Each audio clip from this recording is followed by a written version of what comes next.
Sir संघ चालक मोहन भागवत के हृदय परिवर्तन का राज क्या है?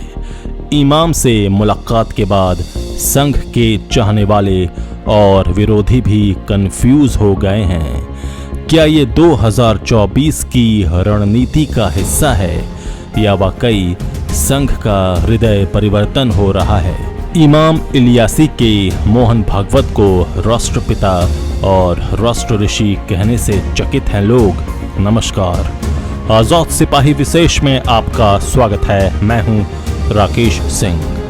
मुस्लिम बुद्धिजीवियों और इमाम के साथ दुनिया के सबसे बड़े संगठन राष्ट्रीय स्वयंसेवक संघ के प्रमुख मोहन भागवत की मुलाकात और उनके मदरसे दौरे को लेकर पूरे देश में खदबदाहट है। कई सवाल खड़े किए जा रहे हैं। देश में एक तरफ जहां भाजपा और आरएसएस पर लगातार सांप्रदायिक तनाव बढ़ाने के आरोप लगते रहे हैं, वहीं दूसरी तरफ देश में सांप्रदायिक सौहार्द मजबूत करने की वकालत करते हुए संघ प्रमुख मोहन भागवत ने स्वयं मोर्चा संभाला है। और इस कड़ी में पिछले महीने 22 अगस्त को उन्होंने मुस्लिम बुद्धिजीवियों के एक समूह से मुलाकात की थी। उसकी चर्चा अभी हवा में तैर ही रही थी कि उसके ठीक एक महीने बाद 22 सितंबर को मोहन भागवत ने पहले नई दिल्ली के कस्तूरबा गांधी मार्ग स्थित मस्जिद जाकर अखिल भारतीय इमाम संगठन के प्रमुख डॉक्टर इमाम उमर अहमद इलियासी के साथ मुलाकात की और फिर पुरानी दिल्ली स्थित मदरसा पहुंचकर वहां पढ़ने वाले बच्चों और अध्यापकों के साथ बातचीत की। इस मुलाकात और दौरे के बाद संघ के भीतर और बाहर लगातार एक ही सवाल पूछा जा रहा है कि आखिर संघ प्रमुख का उद्देश्य क्या है? क्या सचमुच में सरसंघ चालक का हृदय परिवर्तन हुआ है या 2024 को ध्यान में रखकर यह कदम उठाया जा रहा है? इसमें कोई दो राय नहीं कि उनकी ये पहल देश में सांप्रदायिक सौहार्द को मजबूत तो करेगी, लेकिन अब तक संघ ने जो आक्रामक रवैया अख्तियार कर रखा था उसका क्या होगा?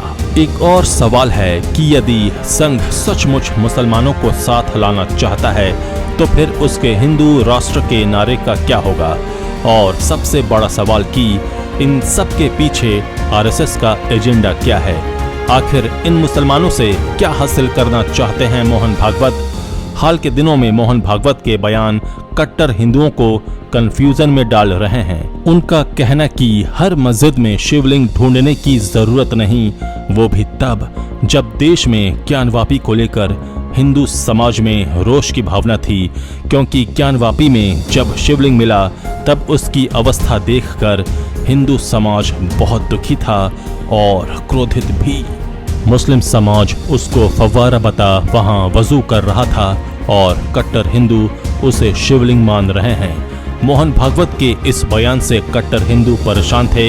हिंदुओं का एक बड़ा वर्ग अब कहने लगा है कि आरएसएस अब अपना नजरिया बदल रहा है, लेकिन इसका कोई खास असर नहीं होने वाला, क्योंकि कट्टर हिंदू समाज का मानना है कि हमने तय कर लिया है कि हमें किस रास्ते पर चलना है। ऐसे में अगर मोहन भागवत मुस्लिम समाज से नजदीकियां बढ़ा रहे हैं तो बढ़ाएं, हम कंफ्यूज होने वाले नहीं हैं। खासकर जो संघ और हिंदुत्व के कट्टर समर्थक हैं, उनका कहना है कि अगर मोहन भागवत अपना कलेजा भी दे देंगे तो कट्टरपंथी सोच के जो मुस्लिम हैं वे उन पर विश्वास कर ही नहीं सकते। संघ के चाहने वाले और विरोधियों द्वारा उठाए जा रहे इन तमाम सवालों का जवाब तलाशने की कोशिश की आजाद सिपाही के विशेष संवाददाता राकेश सिंह ने। कहते हैं परिवर्तन संसार का नियम है, लेकिन कुछ परिवर्तन ऐसे भी होते हैं जो दुनिया को आश्चर्यचकित कर देते हैं। उन्हीं परिवर्तनों में से एक है सर संघ चालक मोहन भागवत का मुसलमानों के प्रति हृदय परिवर्तन।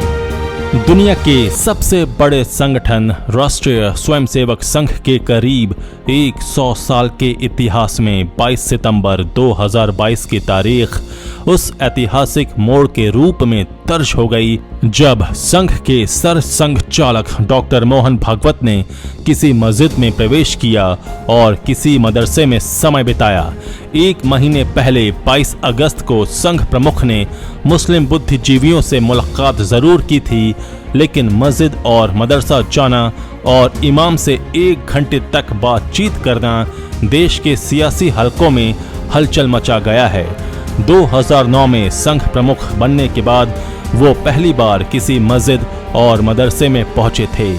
मस्जिद में उन्होंने ऑल इंडिया मुस्लिम इमाम संगठन के चीफ इमाम उमर अहमद इलियासी सहित कई मुस्लिम नेताओं से भेंट की।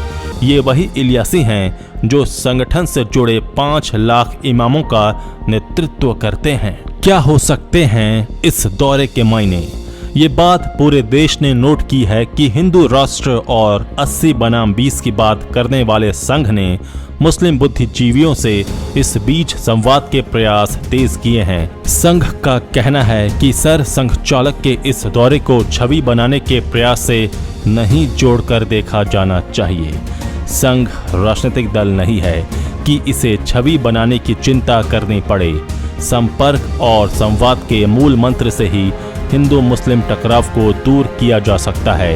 बुद्धिजीवियों के सहयोग से ही किसी समाज को कट्टरपंथियों के चंगुल से मुक्त कराया जा सकता है।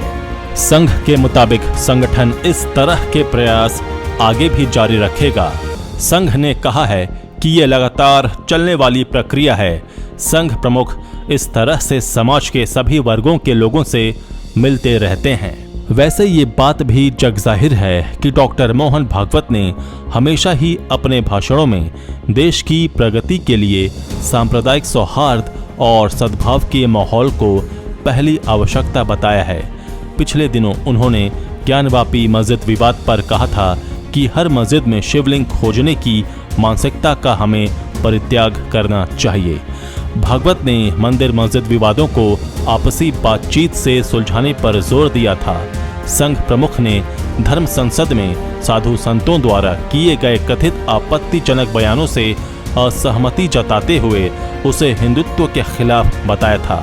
संघ प्रमुख ने अयोध्या विवाद में सुप्रीम कोर्ट का फैसला आने के बाद यहां तक कहा था कि संघ अब किसी आंदोलन का हिस्सा नहीं बनेगा। सवाल क्यों उठ रहे हैं? डॉक्टर भागवत के मस्जिद दौरे के बाद संघ के भीतर और बाहर भी लगातार ये सवाल उठ रहे हैं कि आखिर इस दौरे का असल उद्देश्य क्या है। यदि संघ ने अपनी मुस्लिम विरोधी छवि को बदलने का फैसला किया है तो क्या 370, CAA और NRC पर मोदी सरकार का रुख नरम हो जाएगा? इतना ही नहीं, पिछले कुछ दिनों के दौरान बने संघ की कट्टर छवि का भविष्य क्या होगा? संघ के कई समर्पित कार्यकर्ताओं ने कहा कि एक तरफ नेता इन स्वयंसेवकों को कट्टरता का पाठ पढ़ा रहे हैं तो दूसरी तरफ खुद मस्जिदों का दौरा कर रहे हैं, इमामों से मुलाकात कर रहे हैं। इससे बहुत बड़ा कंफ्यूजन पैदा हो रहा है और इसका असर संघ के सामान्य कामकाज पर भी पड़ सकता है। हालांकि इसमें दो राय नहीं हो सकती कि देश में भाईचारे और सांप्रदायिक सद्भाव का माहौल बनाने में सर संघ चालक मोहन भागवत के नेतृत्व में संघ ने महत्वपूर्ण भूमिका निभाई है। इस दिशा में समय समय पर मोहन भागवत ने जो विचार व्यक्त किए हैं उसका मुस्लिम बुद्धिजीवियों ने जिस तरह स्वागत किया है उससे यही संदेश मिलता है कि मोहन भागवत हमेशा ही अपने भाषणों में जिस हिंदुत्व की चर्चा करते हैं वो सबको साथ लेकर चलने में विश्वास करता है। निश्चित रूप से संघ प्रमुख अपने विचारों से मुस्लिम समुदाय का भरोसा जीतने में सफल रहे हैं, लेकिन इसके साथ ही उनके परस्पर विरोधी विचारों से संघ के स्वयंसेवक उलझन में पड़ते जा रहे हैं। ये सवाल भी पूछा जा रहा है कि क्या संघ को पता चल गया है कि भाजपा की जीत में ही उसके विस्तार का बीज छिपा हुआ है, इसलिए संघ प्रमुख 2024 के दबाव को कम करने में जुट गए हैं। भाजपा के पसमानदा समाज प्रेम के पीछे भी यही सवाल पूछे गए थे। डॉक्टर भागवत के दौरे का असली आशय कुछ भी हो, आने वाले दिनों में देश भर से ये सवाल सामने आएगा ही कि संघ का चेहरा यदि बदल रहा है तो फिर स्वयंसेवकों को कट्टरता का पाठ पढ़ाने के पीछे का मतलब क्या है? इस सवाल का जवाब संघ नेतृत्व के लिए देना इतना आसान नहीं होगा। आजाद सिपाही के विशेष में अभी इतना ही। आप हमारे इस YouTube चैनल को जरूर सब्सक्राइब करें, आप हमारे Facebook पेज को भी जरूर फॉलो करें और भी अधिक खबरों के लिए पढ़ते रहिए अपना लोकप्रिय दैनिक अखबार आजाद सिपाही। धन्यवाद।